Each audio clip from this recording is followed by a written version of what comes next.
Dear students, chemistry के online class में आपका स्वागत है। आज अपन नया चैप्टर स्टार्ट कर रहे हैं, दैनिक जीवन में रसायन विज्ञान। दैनिक जीवन में रसायन विज्ञान यानी दैनिक जीवन में रसायन का क्या योगदान है। मानव स्वास्थ्य की देखभाल के लिए उपयोग में ली जाने वाली दवाइयाँ, औषधियाँ, वायुमंडलीय प्रदूषण में आनुवंशिक अनियमितताएं या दुर्घटनाएं, जीवाणु संक्रमण के कारण मानव शरीर क्या हो जाता है, बीमारियों से ग्रस्त हो जाता है। और उसके लिए क्या चाहिए अपने को, औषधि। औषधि क्या होती है? औषधि या औषध की परिभाषा है कम अणुभार वाले वे रासायनिक पदार्थ, यानी कम अणुभार वाले वे रासायनिक पदार्थ जो वर्ध आणविक लक्ष्यों से क्रिया करके जैव प्रतिक्रिया उत्पन्न करते हैं। और जब ये जैव प्रतिक्रिया चिकित्सीय और लाभदायक होती है तो इन रसायनों को क्या कहते हैं? औषधि कहते हैं। क्या कहते हैं? औषधि। औषध या औषधि क्या होती है? कम अणुभार वाले वे रासायनिक पदार्थ जो वर्ध आणविक लक्ष्यों से क्रिया करके जैव प्रतिक्रिया करते हैं। और जब ये जैव प्रतिक्रिया चिकित्सीय और लाभदायक होती है तो इन रसायनों को क्या कहेंगे अपन? औषधि या औषधि कहते हैं। जैसे कार्बोहाइड्रेट, लिपिड, प्रोटीन, न्यूक्लिक अम्ल आदि वर्ध आणविक लक्ष्य हैं, अर्थात औषधियाँ इनसे क्रिया करती है और इन्हें लक्ष्य एंड या औषध लक्ष्य कहते हैं। क्या कहते हैं? औषध लक्ष्य। औषधियों को डॉक्टर परामर्श के बिना नहीं लेना चाहिए, क्योंकि औषधियाँ अनेक लक्ष्य अणुओं से क्रिया करके विषैला प्रभाव उत्पन्न करती है, इसलिए डॉक्टर के परामर्श से ही औषधियाँ लेनी चाहिए। एक चिकित्सक है, एक डॉक्टर है, वो रोग के लक्षण के आधार पर उचित औषधियों का चयन करता है और औषधियों के चयनीकरण में औषधियों का वर्गीकरण लाभदायक होता है। औषधियों के विभिन्न मापदंडों के आधार पर, जैसे फार्माकोलॉजिकल प्रभाव, रासायनिक संरचना, लक्ष्य अणु का प्रकार आदि भागों में वर्गीकृत किया गया है। सदैव चिकित्सक द्वारा अनुशंसित मात्रा में ही, अनुशंसित या जितनी मात्रा बताते हैं उन्हीं के अनुसार औषधि का चयन करना चाहिए, सेवन करना चाहिए। अनुशंसित मात्रा से अधिक मात्रा का सेवन करने से औषधि क्या होती हैं? विषकारी हो जाती हैं, यानी अपने शरीर के अंदर अनेक लक्ष्य अणुओं से क्रिया करके ये क्या प्रभाव उत्पन्न करेंगी? विषैला प्रभाव उत्पन्न करती हैं। अब औषधियों का वर्गीकरण। औषधियों का वर्गीकरण। पहली औषधि है प्रतिअम्ल। प्रतिअम्ल आमाशय के दीवार से लगातार अम्ल उत्सर्जित होता रहता है। आमाशय की दीवार से लगातार क्या उत्सर्जित हो रहता है? अम्ल उत्सर्जित होता रहता है, जिसे भोजन को अम्लीय माध्यम मिलता है। चाय, कॉफ़ी, अचार, घुली हुई वस्तुएं आदि के सेवन से आमाशय की अम्लीय प्रकृति बढ़ती है, जिससे डकारें आती हैं। वे पदार्थ जो आमाशय की अम्लीय प्रवृत्ति को कम करते हैं, यानी वे पदार्थ, वे रसायन जो आमाशय की अम्लता को कम करने के लिए काम में लिए जाते हैं, उपयोग में लिए जाते हैं, वो क्या कहलाते हैं? प्रतिअम्ल औषधियाँ कहलाती हैं। यानी वे रसायन जिनका उपयोग आमाशय की अम्लीय प्रवृत्ति को कम करने के लिए उपयोग में लिए जाते हैं, वो क्या कहलाएंगे? क्या कहलाएंगे? प्रतिअम्ल। प्रतिअम्ल। Example: sodium hydrogen carbonate, sodium hydrogen carbonate, magnesium hydroxide और एल्यूमिनियम हाइड्रोक्साइड। इनके उपयोग से आमाशय की पीएच नियंत्रित नहीं होती है। इनके स्थान पर धातु हाइड्रोक्साइड का उपयोग किया जाता है, जैसे रेनिटेडिन है, सिमेटिडिन है। रेनिटेडिन और सिमेटिडिन। यदि पीएच का स्तर अमाशय में अधिक गिर जाए, क्यों उपयोग में लेते हैं अपन प्रति ml? अगर जैसे बहुत अधिक मात्रा में चाय, कॉफ़ी, अचार, मुरब्बे, एलोपैथिक दवाइयों, चाय, कॉफ़ी, अचार और एलोपैथिक दवाइयों के अधिक सेवन से, खाद्य पदार्थों का सेवन करने से अमाशय के जठरस में अतिरिक्त मात्रा में हाइड्रोक्लोरिक अम्ल स्रावित होने लग जाता है और ये पीएच के स्तर में अमाशय से अधिक नहीं गिर जाए, इसमें पेट में अल्सर बढ़ने लगता है, जो कि क्या होता है, प्राण घातक होता है।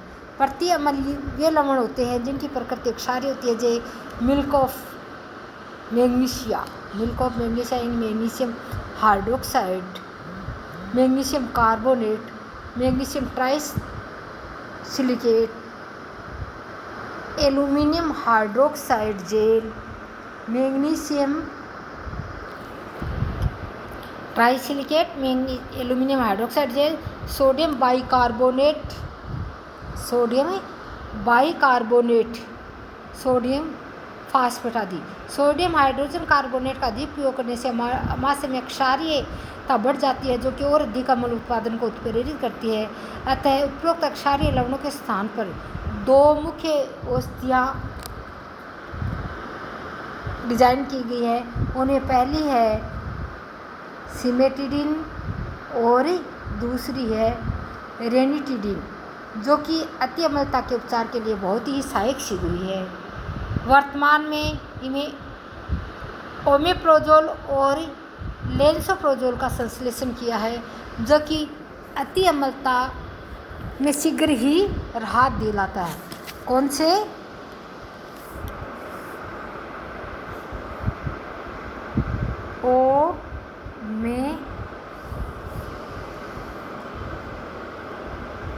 ओमेप्रोजोल और दूसरी है लेंसोप्रोजोल। इनके लेने से जो अतिरिक्त मात्रा में अम्ल बना है उससे शीघ्र ही राहत मिल जाती है। ये औषधियाँ पेट में अम्ल बनने से रोकने में बेहद प्रभावी होती है। कौन सी औषधियाँ? ओमेप्रोजोल और लेंसोप्रोजोल नामक दवाइयाँ हैं। ये लेने से अम्लता में शीघ्र राहत मिल जाती है और ये औषधियाँ जो पेट में अम्ल बनता है उनको रोकने में बेहद प्रभावी हैं।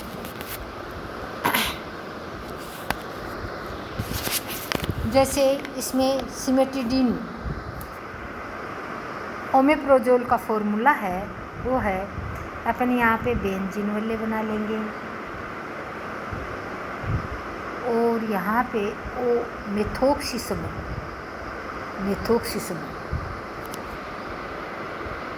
यहाँ NH सी से यहाँ पे N जुड़ा हुआ है और ये इसके ग्रुप से ऑर्थो पोजीशन पे जुड़ जाएगा और यहाँ पे ये S ग्रुप, फिर यहाँ पे ये पैरेलल में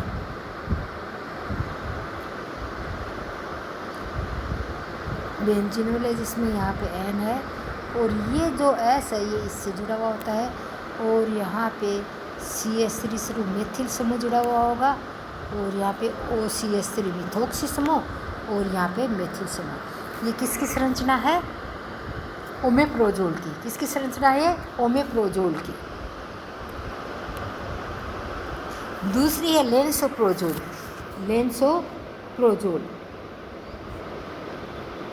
इसमें भी बेंजीन वाले, फिर यहाँ पे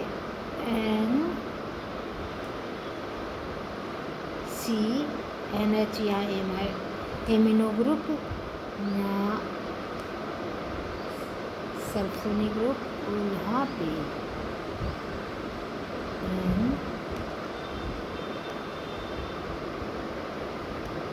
CH3 ग्रुप और OCH2CF। इस तरह से ये संरचना है। ये अणुसूत्र है, ये है लेंसोप्रोजोल का। किसका अणुसूत्र है? लेंसोप्रोजोल का। तो ओमेप्रोजोल और लेंसोप्रोजोल कौन सी दवाइयाँ हैं? जो कि पेट में अति अम्लता होती है उसको शीघ्रता से राहत दिलाती है। पेट में अम्ल बनने के लिए शीघ्र ही ये राहत दिलाती है।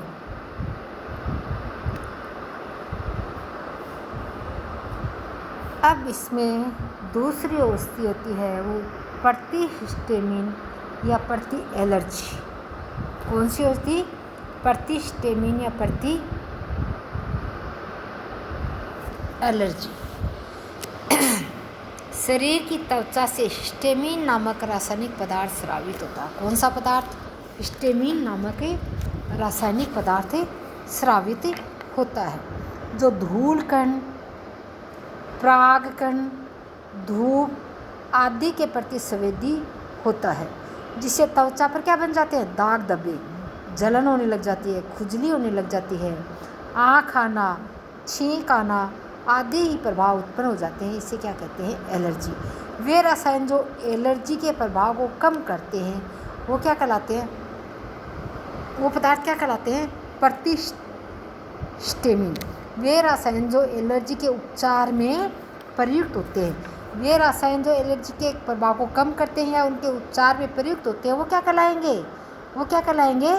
प्रतिहिस्टामिन या प्रति एलर्जी औषधियाँ कहलाती है। एलर्जी का कारण हिस्टामिन नामक रसायन के कारण होता है। कौन सा कारण? कौन से रसायन के कारण?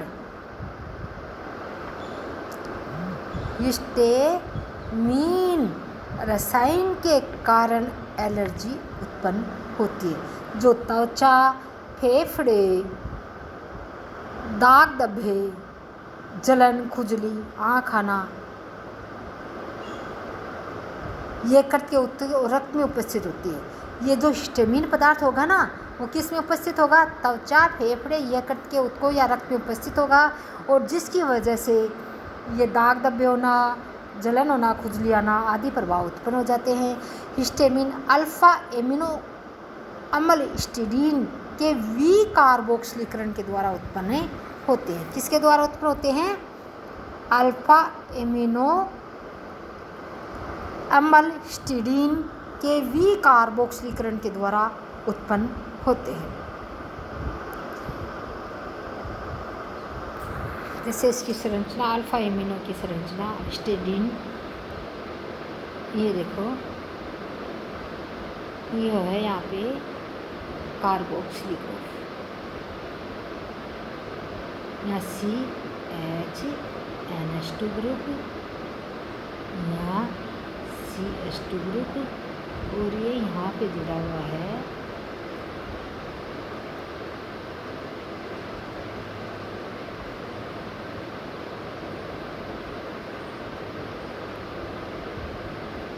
NH। और जब इसका विकार्बोक्सिलीकरण का मतलब होता है कार्बन डाइऑक्साइड बाहर निकलना।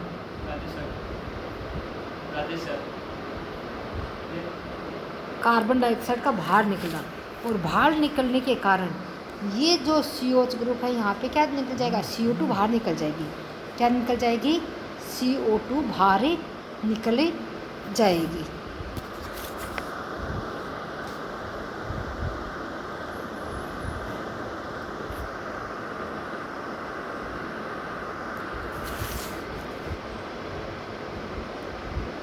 दोबारा इसके रिएक्शन लिखते हैं पहले। COH ये कार्बोक्सिलिक ग्रुप है। विकार्बोक्सिलीकरण का मतलब होता है उसमें से क्या निकलना? बाहर कार्बन डाइऑक्साइड का बाहर निकलना। क्या निकलना? कार्बन डाइऑक्साइड बाहर निकलना। यहाँ पे इससे CH2 से जुड़ा हुआ होता है, और यहाँ पे NH एमिनो ग्रुप होता है, यहाँ N, और यहाँ ये डबल बॉन्ड, और इसमें से क्या निकलेगा? ये कार्बन डाइऑक्साइड बाहर निकल जाएगी, CO2 बाहर निकल जाएगा, और CO2 बाहर निकलने पर क्या बचेगा? यहाँ पे NH2 ग्रुप बच जाएगा। ये जो NH2 है ना, ये ग्रुप हो जाएगा, तो CH2 NH2 ग्रुप क्या बनेगा? CH2 NH2 group. तो ये बाहर निकल जाएगा, तो यहाँ CH2 हो जाएगा, NH2 हो जाएगा। इस तरह से इसका फॉर्मूला हो जाएगा NH2CH2CH2, ये CH से जुड़ा N डबल बॉन्ड NH यहाँ MSO और यहाँ पे ये डबल बॉन्ड, और ये है हिस्टामिन। ये किसका फॉर्मूला है? हिस्टामिन, यानी हिस्टिडीन का वी कार्बोक्सिलीकरण होगा। ये है हिस्टिडीन, हिस्टिडीन का वी कार्बोक्सिलीकरण, यानी कार्बन डाइऑक्साइड बाहर निकलेगी हिस्टिडीन से, तो क्या प्राप्त होगा अपने को? हिस्टामिन। क्या प्राप्त होगा? हिस्टामिन। प्रति-एलर्जी औषधियाँ जो कि हिस्टामिन के विरुद्ध कार्य करती हैं, अतः इन्हें क्या कहेंगे? प्रतिहिस्टामिन भी कहते हैं। ये औषधियाँ शरीर पर दाने, खुजली, जलन, आँख आना, रिनिटिस, नाक के संश्लेष में छींक, नाक बहना, आँख गले में खुजली आराम दिलाती है। इनका प्रयोग टेबलेट या विलियन के रूप में किया जाता है। किस में किया जाता है? टेबलेट या विलियन के रूप में किया जाता है। हिस्टामिन के उदाहरण ब्रोमोफेनिरामिन, डेमेटेम, ब्रोमोफेनिरामिन, और दूसरा ट्रफेनडीन, जिसका दूसरा नाम इसको सेल्डेन भी कहते हैं। क्या कहते हैं? सेल्डेन भी। क्या कहते हैं? सेल्डेन भी कहते हैं। ब्रोमकेनिरामिन, जिसे डाइनेटेप भी कहते हैं, का फॉर्मूला होगा, यहाँ अपन बेंजीन वाले के अंदर यहाँ पे एन लगा देंगे, ए कार्बन को हटा करके ये लो, ये हो जाएगा। दोबारा बनाते हैं, देखो यहाँ एन, यहाँ डब्ल्यू, यहाँ डब्ल्यू, जैसे बेंजीन वाले होते हैं ना, ये हो गया। फिर यहाँ पे एन ग्रुप है, और ये एन के 2 वैलेंसिया, और यहाँ पे फिर बेंजीन वाले, और यहाँ पे ब्रोमीन जुड़ा हुआ है, इसलिए इसका नाम हो गया ब्रोमोकेनिराडिन, यानी ब्रोमोकेनिराडिन या डाइनेटेप। ये प्रतिहिस्टामिन औषधि है जो कि एलर्जी को कम करती है। कौन सा रसायन है? एलर्जी को कम करने वाला रसायन है। दूसरा प्रतिहिस्टामिन का एग्जाम्पल है टरफेनाडीन, सेल्डेन कहते हैं जिसको। क्या कहते हैं? सेल्डेन। क्या कहते हैं? सेल्डेन। प्रतिहिस्टामिन औषधियाँ लेने से कुछ विपरीत पार्श्व प्रभाव भी उत्पन्न होते हैं, जैसे अचेतना, नींद आना, यानी एलर्जी की जो दवाइयाँ खाते हैं ना, उससे बेहोशी सी आती है, खूब नींद आती है। तो इन औषधियों का प्रयोग चिकित्सक की सलाह से नियंत्रित किया जाता है, यानी चिकित्सक की सलाह पर ही जितनी औषधियाँ ली जाती है उतनी ही अपने को ग्रहण करनी चाहिए।